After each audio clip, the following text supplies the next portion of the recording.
habdhaqashada casriga ee geela gobolka Galgaduud waxay ku xoogeysanaysay 7 sano ee ugu dambeysay waxaana geela lagu hayaa daafaha magaalada iyadoo xanaano joogto ah loo sameeyo abaar iyo aaranba tani waxay sare u qaaday ka faa'iideysiga manaafacaadka geela sida caanaha hilibka iyo gadashadaba iyadoo habkan uu halis iyo dhibba ka yar yahay qaabkii qadiimiga ahaa ee geela lagu hayn jiray meel ka fog ariga iyo awradaaqeenka maxamed faarax sandheere oo ah qurbajoog ka soo laabtay dalka Denmark waxa uu daafaha magaalada Cadaado ku dhaqdaa 2 kadin oo geela runtii aad baa looga faa'iideystay wax badan buu kii hore ka duwan yahay kii hore waxaad arki jirtay xoolaha waa la raaxin jiray ilmihii oo baaba'ayo halkan ku tabaalaysan yaa geelina meel barwaaqo ah uu ku dhaleeyay oo caana ku lahaa hadda laakiin waxaan sameynay bridge ama buundo isku xiraysa dadkii iyo xoolihii waa maxay hashu markay dhasho caanaheeda ayaa iyadana raashin ugu filan caruurkana ku filan markaad u eegto xoolaha kale isaga ugu dhib yar hashu rida kama cirweyna waxa raashinka badan qaata waa looda oo kale kan raashinka haddana waa loo qiyaasaa isugu kala liito yaa loogu kala badiyaa wala xiriga roobta waa xilliga kaliya oo shinsano sababtoo ah dhirta baxday ayaa ku filan geelu wax raashin uma baahna hadda xilligan haddaad u dhigto raashin kasta oo hore u xiisayn jiray waa cagtu ku dhifanaya wax cusbo ka badan uma baahna geelayda waqtigan waxay ka faa'iideysanayaan tiknoolajiyada casriga ah oo ay ka mid tahay internetka gawaarida iyo telefoonada gacanta oo ay ku ogaadaan dhulka nacfiga leh iyo beeca xoolaha waa kan cali jaamac aadan oo dhowr fac ku soo noolaa dhaqashada geela socdaalku aad buu u sahlan yahay waxa weeye wax weyn oo dhaqankaas iska bedelay hore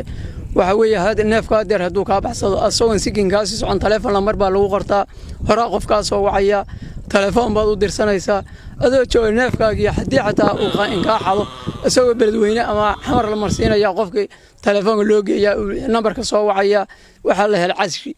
wax badan baa sahlay waxa sahlay baabuurka waxa sahlay telefoonka waayo hadeer baabuurkan baan ka haysanaynaa waxaan tagaynaa dhulka meesha ugu shishaysa naqbaan ku soo arkaynaa geela raggii aan uga tagnay baan telefoon u soo dirsanaynaa ayagoo soo wada baabuurtii iyo geela ragga kale soo waday annaguna waa uga hor imaanaynaa markaasaan geynaynaa dhulka daaqsintan ma jirin waagii hore lugta lagu saamin jiray bilbaa ninka saanka ama 20 beri uu maqnaan jiray ama waa la iska kaxin jiray geel waa la iska dabageli jiray maareynta caanaha geela ayaa ka mid ah dhinacyada horumarka ay ka sameeyeen geelayda waqtigan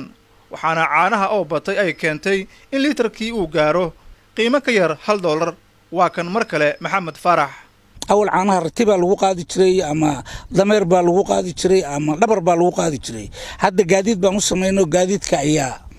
maarta lagu qaadaa halkaas waqtigii spare time baa ka yimid waqtigii ayuu yareeyay kow waxa soo haray haddii ay dhacdo inay soo haraan frontier baa la geliyaa waa la qaboojiyaa waxba iska bedelimayaan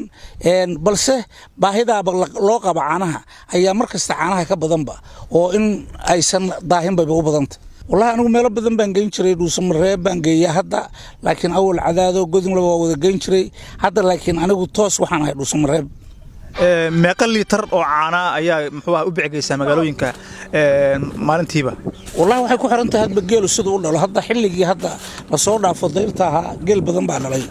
aniga oo kale 80 halaad camal baa ay dhashay marka caana badan marbaad 400 oo litar geynaysaa marbaad ama ka wax yar ka yareynaysaa ama ka badinaysaa geel caana badan baa laga helaa lana geeyo hadda marka hadba dhalmadiisa ay ku xiran tahay ujeedadeenu ma ahayn inta geela